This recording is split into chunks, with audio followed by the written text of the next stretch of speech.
धोने वाली बहू। शादी के पहले से ही विभा को कपड़े धोने का बड़ा शौक था।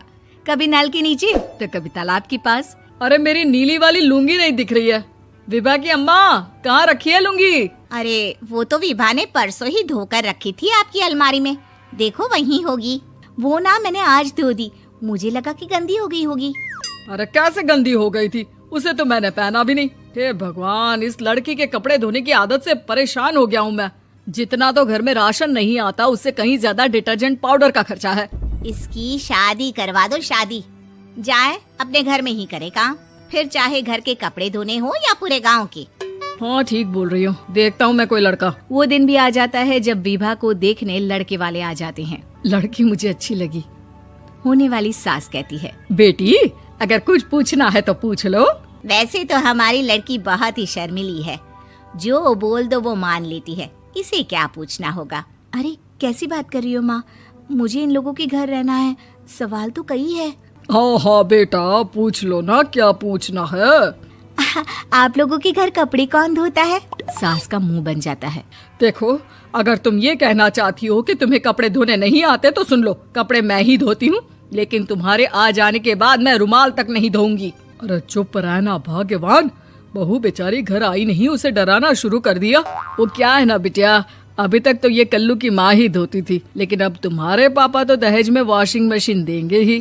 तभी विभा की माँ बोल पड़ती है, सवाल भी पूछा तो क्या। वैसे भाई साहब, मशीन की तो फिर भी कपड़े धोने की कैपेसिटी होती है। मतलब जो बिटिया दे रहे हैं ना विभा, इसे कपड़े धोने का बहुत शौक है। ये आप लोगों के क्या, आस पड़ोस गांव मोहल्ले सबके कपड़े धो दे और उफ तक ना करे।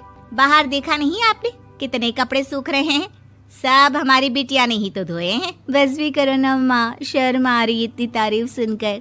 और तो और एक दाग निकाल कर दिखाओ तो मान जाओ। हाँ अच्छा, माफ करना बेटा, मैंने गलत समझा।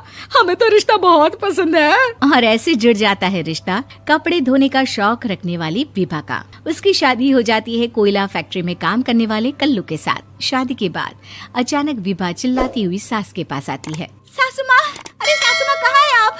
ये तो धोखा है, धोखा दिया आप लोगों ने मुझे। इसे ससुर के चक्कर के बारे में पता चल गया। अरे तो उसमें तुझे क्यों धोखा मिला है? अरे नल में पानी नहीं आता, कपड़े कैसे कब धुलेंगे? अच्छा, तू पानी नहीं आ रहा उसकी बात कर रही है। तो आपने क्या सोचा? कुछ नहीं। अच्छा, तेरी माँ ने कहा था कि कपड़े धोने का शौक है तुझे, याद आया मुझे। शौक बोलकर कपड़े धोने वाले मेरे जुनून को कम ना आके सासू माँ, कपड़ा धोना मेरा गुरूर है। तभी पति भी वहाँ आ जाता है। अभी मैंने इसे सनी देओल की फिल्म दिखाई है, उसी के डायलॉग मार रही है माँ। अच्छा सुन, साफ बता रही हूँ, पानी सुबह 4 से 6 और शाम को 10 से 12 आता है, समझी? विभा टाइमिंग सुनकर हैरान हो जाती है। ये क्या भूतों का मोहल्ला है? सुबह 4 बजे उठकर कौन कपड़े धोता है? 4 बजे टंकी में पानी जाता है, फिर सारा दिन धोना ना, किसने मना किया? अरे कैसी बात कर रही हैं? 200 लीटर की टंकी में कितने कपड़े धो लूंगी मैं? सुबह ही उठ जाऊंगी मैं। अब क्या था, विभा सुबह 4 से लेकर रात के 12 बजे तक कपड़े ही धोती रहती। एक रोज सास पड़ोस से निकलकर कहीं जा रही होती है कि साथ वाली कहती है, हाँ कल्लू की माँ, जरा ये बताओ कि 2 साड़ी है, 2 ब्लाउज और एक पेटीकोट और एक नाड़े वाला लंबा कच्छा। हाँ तो? अरे तो क्या, कितना लोगी धुलाई ये बताओ। धोबन दिख रहे हैं हम क्या? हमारे पति सरकारी नौकरी से अभी रिटायर हुए हैं और बेटा सुपरवाइजर है कोयला फैक्ट्री में। धोबन समझ रखा है हमें? हाय रे कल्लू की अम्मा, माफ कर दो, वो तो मोहल्ले में यही सब बता रहे थे कि तुमने बहू को कपड़ा धुलवाने के काम में लगा दिया है। सास को पड़ोसन की बात सुनकर गुस्सा आ जाता है। वो घर पहुंचती है जहां घर के बाहर ही इतने सारे कपड़े सूख रहे होते हैं जितने कि किसी धोबन के घर पर। अरे ओ कल्लू की दुल्हन, बाहर निकल।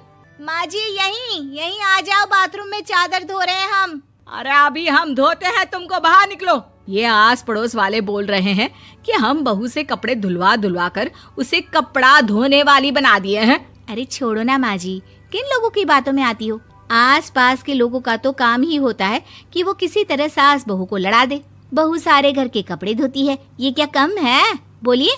सास को भी लग जाता है कि वो बहू का ये सनकीपन नहीं छुड़वा सकती, इससे अच्छा है कि खुद ही चुप हो जाए। एक रोज सास और बहू मंदिर जाते हैं, जहाँ सास की साड़ी वहाँ खड़ी भीख मांगने वाली से मिलती है। माँ जी क्या बात है, आपकी साड़ी उस भिखारन से कितनी मिल रही है ना? हाँ हाँ देखो तो दोनों की साड़ी मिल रही है। क्या बात है कल्लू की अम्मा, तुम खुद को तो अफसर की बीवी बताती हो और ऐसी सिंपल सी प्लेन साड़ी पहनकर घूमती हो। सिंपल और प्लेन नहीं है ये साड़ी। तो क्या सोने के धागे से फूल बने हैं? कुछ भी सासू माँ, कुछ भी। हाँ बने थे इस साड़ी में सोने के धागे से फूल। मेरे पति लेकर आए थे मद्रास से स्पेशली मेरे लिए 10,000 की। ताहे भाई साहब इस भिखारन के लिए भी सेम टू सेम साड़ी लेकर आए होंगे 10,000 की।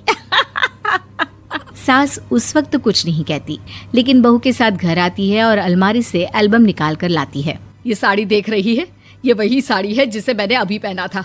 इस साड़ी में ये जो चमकदार फूल दिख रहे हैं ना, ये सोने के धागों से काटे गए हैं।